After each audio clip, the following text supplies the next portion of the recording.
I was 26 years old the morning my husband's brother stood in the kitchen doorway and told me the farm was his now, and that I had until the first hard frost to find somewhere else to be. He said it the way a man says a thing he has already decided, without heat, without looking at me longer than he needed to, turning his hat in his hands as though the hat were the thing that wanted comforting.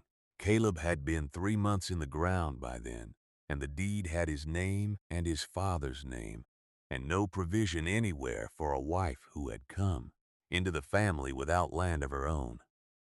I had buried a husband in March, and I would bury my standing in the valley by autumn, and the brother, whose name was Royce, told me both of these things while the kettle I had set was still warming on the stove. "You can take the small wagon," he said. "You can take the brown mare and what is yours from the house. Stay close if you want to hear how this turns, because the place I went is the place they all swore would kill me, and there is a reason I am the one telling it." The valley was called Holland Reach in the Montana High Country, and the year was 1886. What I did not yet understand, standing there with a warming kettle and a dead husband and a brother-in-law's verdict, was that the worst piece of ground in that whole valley, the ground every soul I knew had agreed to fear, had been waiting for me the way an open door waits, and that the man telling me to leave was handing me the only inheritance that ever mattered without knowing he had done it. I did not cry in front of Royce. I had learned a long time before that grief shown to the wrong person becomes a tool in their hand, and so I packed the wagon over 2 days with a dry face and a careful method, and I let him think me beaten. My father had been a stonecutter in the Cornish manner before he ever crossed an ocean, a quarryman who read rock the way a preacher reads scripture, and he had raised me in the dust of his trade. Because he had no sons and saw no reason a daughter could not learn the grain of a stone. He had been dead 11 years that spring. What he left me was not money. He left me hands that knew the weight of granite and the lie of a bad seam, an eye that could find the soft place in a face of rock from 40 feet, and a single sentence he said, so often it had worn a groove in me. "Stone keeps the heat it is given," he told me, "and stone keeps the cold the same way, and the only fool is the one who does not ask the rock what it already knows." I did not understand at 26 how much that sentence was worth. I packed it anyway, the way you pack a thing you cannot leave behind even when you cannot name its use. My father's name was Tom Polmere, and he had come over the water from a place where men had cut stone for 1,000 years, and would tell you, if you let them, that the rock had taught the men and not the other way around. He kept his tools cleaner than he kept himself.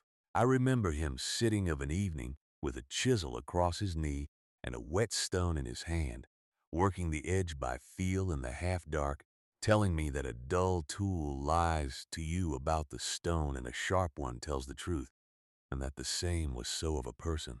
He let me ruin a good deal of granite before he let me cut any that mattered, and he never once told me a daughter had no business in a quarry, which in those years was a stranger gift than the trade itself.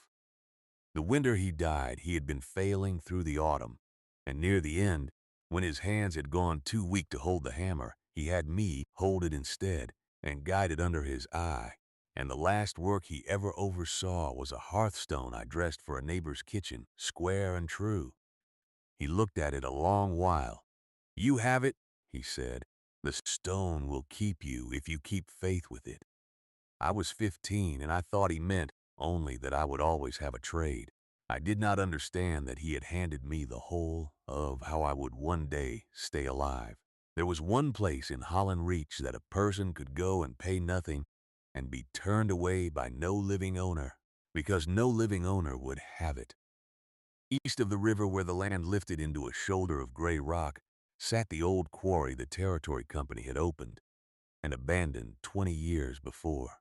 They had cut granite out of it for a courthouse 3 counties over, and then a man named Hutchins had died there under a fall of stone, and then a second man had died the winter.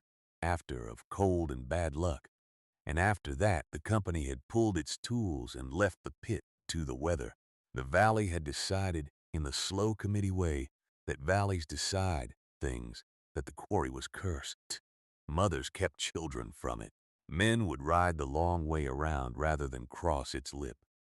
The schoolteacher, a careful woman named Edith Pruitt, had told me herself one Sunday that the place had a hunger in it, and Edith was the most sensible person I knew. To everyone in Holland Reach, the old quarry was a grave with the lid off. To me, when I rode out to look at it on the third morning of my dispossession, it was the finest stone shelter a person could ask for, already half built by the patient work of 20 years of cutters and free. I want you to understand what I saw, because the valley never could. They saw a pit where 2 men had died. I saw a south-facing wall of granite 40 feet high, cut clean and square by men who knew their work, holding a full day of sun on its face and giving it back through the night. I saw a lower bench of stone, dry and level, sheltered from the north wind by the very mass of the hill the company had been carving into. I saw, in the back corner, where the last cutting had gone deepest, a recess in the rock almost like a room, a place where a roof of timber and sod could be laid across a span already walled on 3 sides by living granite. My father's sentence was not a comfort to me that morning. It was an instruction. Stone keeps the heat it is given. The whole south wall of that quarry was a stone that had been keeping heat since before I was born, and not one person in the valley had ever thought to ask it what it knew. If you have ever been told a thing was beyond you and gone quietly to prove otherwise, ride with me a while, because this is that kind of story, and I mean to tell all of it. I moved into the quarry in the last week of August, and the valley found out within the day. I had brought the brown mare, whose name was Tansy, and who had pulled Caleb's plow for 6 seasons and trusted me more than she trusted open country.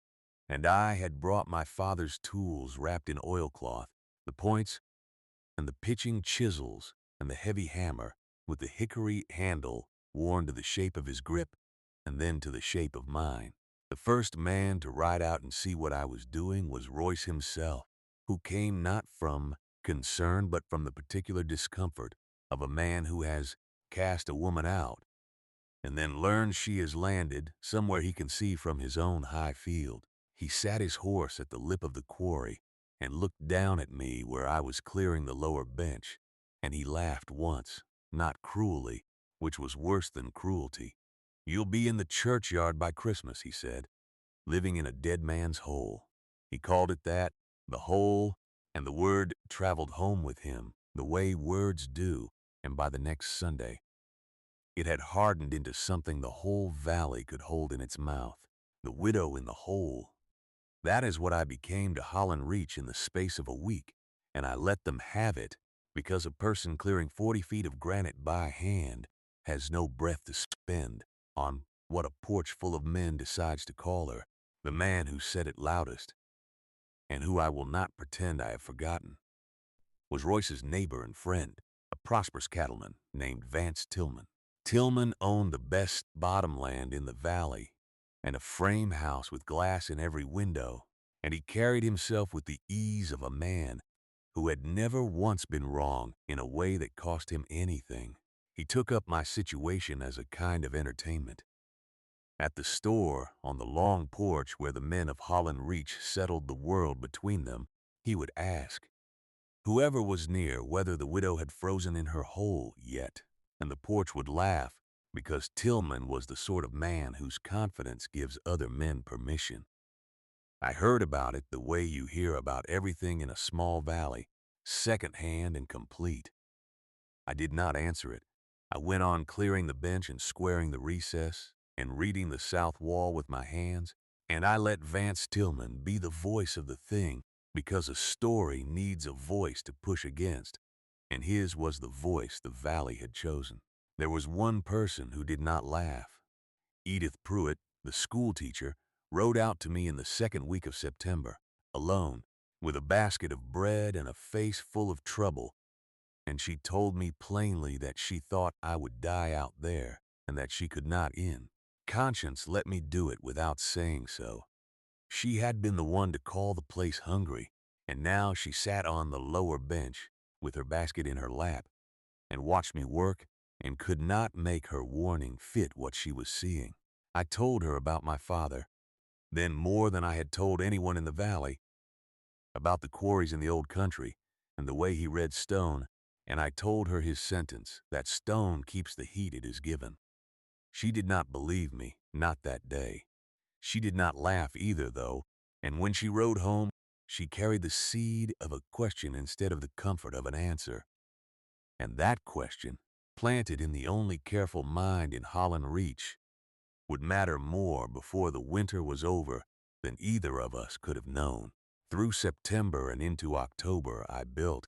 I want to lay the work out plainly, because the valley never saw it, and so they never understood that what looked like madness was only patience with a method behind it. The recess in the back corner of the quarry gave me 3 walls of solid granite, the south wall throwing its stored sun into the space all afternoon, the west and the back walls cutting the wind to nothing. What I needed was a 4th wall and a roof, and for those I had the broken stone the company had left in heaps across the floor of the pit, ton upon ton of squared offcuts and rubble that 20 years of cutters had set aside as not worth hauling.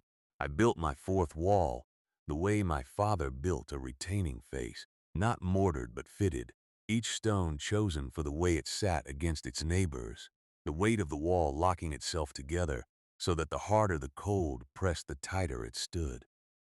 I left a low doorway on the east, away from the wind, and I cut a channel above it for a stone lintel I dressed myself. 2 days of work on a single block, my father's hammer ringing against the chisel until my arms forgot they were tired. Tansy grazed the quarry rim above me through all of it, and when the wind came up she would come down the old wagon ramp on her own and stand in the lee of the south wall as though she too had learned to ask the rock what it knew. The roof was the part the valley would have laughed hardest at if any of them had stayed to watch. I laid timber across the narrowest span of the recess. Lodgepole I cut and dragged from the slope above, and across the timber I laid a bed of the quarry's own broken slate. And over the slate I laid sod cut from the meadow, 2 feet of earth and root, the whole roof tied into the living rock at its edges so that no seam met the sky. I worked that roof for 9 days, and the heaviest of it was the lifting, sod block by sod block up a ramp of planking, Tansy hauling the worst of the load on a sledge I rigged from wagon parts while I set each block by hand so the roots knit together into one living mat. A neighbor passing on the high road that autumn would have seen a woman piling dirt onto a roof of sticks and called it exactly what Royce had called it, a grave she was digging for herself. What that neighbor could not see was the principle underneath. Earth does not stop the cold by fighting it. Earth stops the cold by being slow, by holding whatever warmth is set against it, and giving it up so grudgingly that a single fire can keep a stone room at the temperature of a root cellar through the worst a winter can do. My father had not taught me that in those words. He had taught me to feel it, in the cool of a quarry on a hot day, and the strange held warmth of a deep cut at dusk, and the words I had put to the feeling myself. Later, the way you do, the feeling comes first. The words come after, if they come at all. I set the doorway low and small on purpose, no taller than my own shoulder, because my father had taught me that cold pours in at a door the way water pours from a tip pail, and a small door spills less of the warm air a body is worked to make. I hung it with a slab of plank weighted at the bottom and faced on the inside, with a quilt, and above it I left the channel for the dressed lintel, and the channel and the doorway together became the one thing in all that work that the valley would later study hardest, because every soul who copied me copied the door first and understood it last. By the middle of October, I had a room. I had a hearth built into the south wall where the granite would take the fire's heat and hold it long after. The flames were down to coals and a flue I had cut and lined with care so the smoke drew clean and the warmth stayed. I had a bed frame of lodgepole and a tick I filled with meadow grass and shelves fitted into a natural ledge in the back wall, where I set what jars and stores I had carried from the farm and what I had put up through the autumn. I had Tansy stabled in a second, smaller bay of the quarry I had walled off the same way, warm against the same south face. I had a season's wood ranked dry along the inside of my fitted wall, and I had water from a spring that rose in the quarry floor and never froze, because it came up from below the reach of the frost. To Holland Reach, I was a mad woman in a cursed pit waiting to die. Inside the pit I had built, stone by stone, and against every voice in the valley, the warmest room for 40 miles, and not one of them knew it. The last time Vance Tillman said the word to my face was the first week of November at the autumn gathering the valley held in the church hall before the snows closed the roads. I had come in for salt and thread and the small business a person cannot do without, and Tillman was holding court near the stove with Royce at his elbow and a dozen others listening. He saw me, and he did not lower his voice. "There she is," he said, "the widow from the hole. Tell us, has it killed you yet, or is it only patient?" The room laughed, because Tillman had given them leave to, and Royce looked at the floor, because even he had the grace to be uncomfortable now. I bought my salt and my thread. I did not answer him. Edith Pruitt was in that hall, though, and Edith had spent 2 months turning over the thing I had told her about stone and heat, and she looked at Tillman laughing by the warm stove. And then she looked at me, and something settled in her face that had not been settled before. She did not say anything either. She did not need to. The question I had planted in September had finished growing, and I saw her decide, without a word, which of us she believed. That was all the company I had going into the worst winter the territory would know for 30 years. One school teacher's settled mind, but I have learned since that one mind that is truly understood, a thing is worth more than a whole porch of men who have only agreed with each other. The cold came down out of the north on the 11th of January, and it did not come like weather. It came like a hand closing. The first day, the thermometer at the store, the only one in the valley, read 12 below zero at noon, and the men who read it said it would lift by morning the way such things do. It did not lift. The second day, it read 26 below, and the third day, the mercury had gone down into the bulb and would tell no more. And a freighter who came through from the rail town northward, half dead in his wagon, said it was 40 below, on the open flats and falling, and that he had passed cattle standing frozen on their feet like statues a sculptor had left in a field. The snow came with it, fine and dry and driven sideways, not the wet snow of a soft year, but a hard granular cold that found every seam and every wall in Holland Reach and poured through. The valley had built for ordinary winters, frame houses with green lumber gaps stuffed with rag and newspaper, cabins chinked with mud that the cold cracked and spat out. They had built against a winter that argued. This winter did not argue. It simply took, and the taking went on for 9 days. I have set down the numbers since, from the territory record, and from what the valley itself counted when it could count again, because the numbers are the only honest way to say what those 9 days were.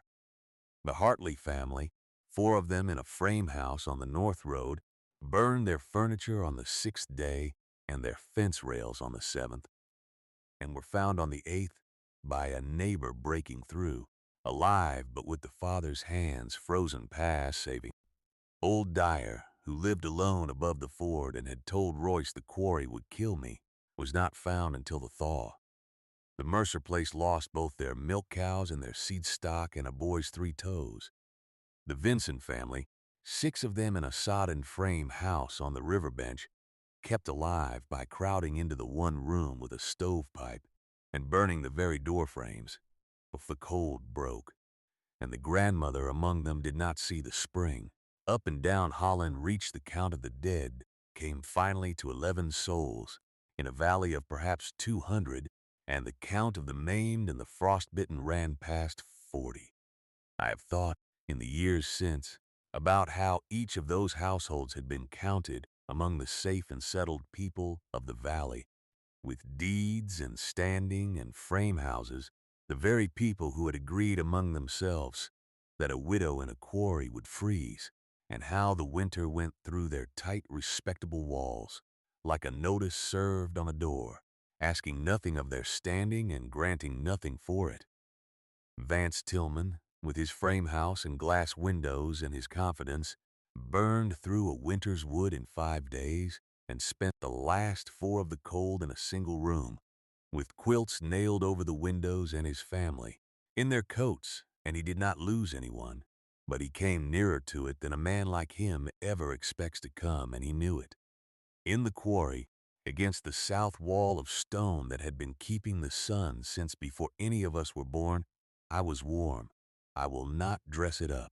The cold pressed on my roof of sod and earth, and the earth held slow and patient, the way my father said it would. The granite of the south wall, fed each evening by a fire I never let go out, gave its heat back into the room through the whole black length of every night, so that I woke not to frost on my blanket, but to a room that held the dull, even warmth of a cellar, never cold, never bright, but never once near the killing line. On the worst night, the night the freighter said was 40 below on the flats, I sat on the lower bench with Tansy's breath warm in the next bay and the fire down to coals and the stored heat of the stone holding the room, and I read by lantern the temperature of my own small world by the only instrument I had, which was my body and my father's memory, and I knew that I was the warmest living soul in Holland Reach. 11 died in the houses they had been told were safe. I lived in the pit they had been told would kill me. The valley had counted the danger exactly backward, and the winter, which keeps no opinions and respects no porches, had said so in the only language that cannot be argued with. On the 4th day of the cold, before the worst of it, Edith Pruitt did a thing that I think of still as the bravest I ever saw. She had 11 children of the valley, boarding through the school term in a frame house near the church that could not be heated past freezing, and on the 4th morning, with 2 of them already coughing in a way she knew, she made a decision that the valley would have called madness on any ordinary day. She bundled those 11 children into every coat and quilt the house held, and she walked them through air that froze the breath on their scarves, the 2 miles east to the cursed quarry, because she had understood in November what nobody else in Holland Reach had let themselves understand. She had believed me. I looked up from my doorway on the 4th afternoon and saw a line of small, bundled shapes coming down the wagon ramp behind a tall woman with frost white in her lashes, and I did what my father would have done, which was open the door wider and put more wood on the fire and make the warm room warmer. We were 13 souls in that quarry through the worst 5 days in a horse hoose, and not one of us took any harm. The children slept in rows on the warm stone floor with the fire's heat in it, and in the mornings they were not blue and they were not still. They were children, complaining of nothing worse than being kept indoors, while 2 miles west the valley burned its furniture and counted its dead. It was Vance Tillman who came for me when the cold finally broke, and I want to tell that part carefully because it is the part the whole story was bending toward, and I will not cheapen it. On the 10th day, the mercury climbed back into the open air, and the wind dropped, and the valley crept out of its rooms to learn what it had lost. Tillman had heard, the way the valley heard everything, that the school teacher and the 11 boarding children had not died in the frame house by the church because they were not in it, and that they were instead of all the places on God's earth in the widow's hole. He rode out on the 11th day to see it with his own eyes, because a man like Tillman cannot believe a thing he has not stood in front of. He came down the wagon ramp on foot, leading his horse over the ice, and he stopped at my low doorway, and I stood up from the hearth to meet him. Behind me, the room was warm. The children were there, and Edith and Tansy in the next bay, and the fire I had kept for 30 days, throwing its heat into the stone, and the stone throwing it back. Tillman looked past me into that warmth, into the rows of living children on a floor that held a winter's worth of fire, and the laugh that had been on his face for 5 months was not there. He took off his hat. He stood a long moment in the doorway, a big, confident man with nothing left to be confident about, and the cold came off his coat in a haze where it met my warm air. Then he said the only thing he ever said to me that I have kept. I was wrong about the stone, that was all. 5 words in a doorway from a man who had never in his life been required to say them. He did not explain himself, and I did not ask him to. The narration of a thing like that belongs to the silence after it and not to any answer, and so I let the silence have it. He stood there while it settled into him, the whole shape of what he had laughed at, the 11 children he could see breathing, the warm stone, the widow he had named for a grave standing alive in the doorway of it. Then he put his hat back on, and he helped me carry wood, because there was nothing else for a man to do with what he was feeling, and a man who has just learned how wrong he was will reach for the nearest honest work to carry it. We did not speak of it again that day. We stacked wood, and the children watched the strange sight of Vance Tillman laboring in the widow's hole. And the winter sun, the first in 9 days, came down the south wall and lay warm on all of us at once. The thaw that spring was slow, and the valley that came out of it was a changed valley. The way a place is changed when it has been made, to look at a thing it was sure of, and found the thing was wrong. The 11 children went home to families who could not stop touching them. Edith Pruitt, who had walked them through 40 below, on the strength of a stonecutter's daughter's word, became in the telling and retelling the heroine of that winter, and she deserved every word of it, but she would never take the credit without sending half of it east to the quarry, and she made sure the valley knew whose method had held the cold. Vance Tillman did a thing that surprised everyone but me. He came back in April not to laugh, and he asked me to show him how it was done. Not for himself, he said, though it was partly for himself, for the valley, because what had nearly killed Holland Reach was not the cold, but the way they had built against it, and he had stood in a warm room made of cursed stone and understood that the widow in the hole had known something the whole valley did not. So I taught them. That is the part of the story I am proudest of, and it is the part that has nothing to do with being proven right. I taught them, through the spring and the summer, anyone who would come. And many came who had laughed the autumn before, and I did not make them say they had been wrong, because the winter had already said it, and there was no profit in saying it twice. I showed them the south-facing stone and the way to read a wall for the heat it held. I showed them earth roofs tied into a slope, and the patience of mass against cold, and the simple sense of building down into the ground the company had cut, rather than up into the wind. Some of them understood it, and some of them only copied the look of it. And the ones who only copied it built rooms that were better than their old ones, but never as warm as mine, because they had taken the form and missed the principle. A man named Sutter built himself an earth-roofed cabin against clay bank and could not understand why it never held the heat the quarry held, and the answer was that clay is not granite and a bank is not a quarry wall, and he had copied my hands without learning what my hands knew. I went out to Sutter's place that first winter after, when he sent word that his fine new earth room was as cold as his old one, and I stood in it a while and put my hand on the back wall and knew the trouble before he finished telling it. He had laid his roof thin and hung his door tall and set his hearth against a wall of packed clay that took the fire's heat and gave nothing back, and he had built south against a stand of pine that kept the sun off the face all winter. He had every part of my method and none of my reasons. I told him what I saw, gently, because the man was ashamed, and a shamed man learns nothing. And I told him the stone was the whole of it, and the clay would never be the stone. And he heard me, but I am not sure he ever truly believed that the difference was real and not some luck I had been given. The inheritance my father left me could not be had by looking.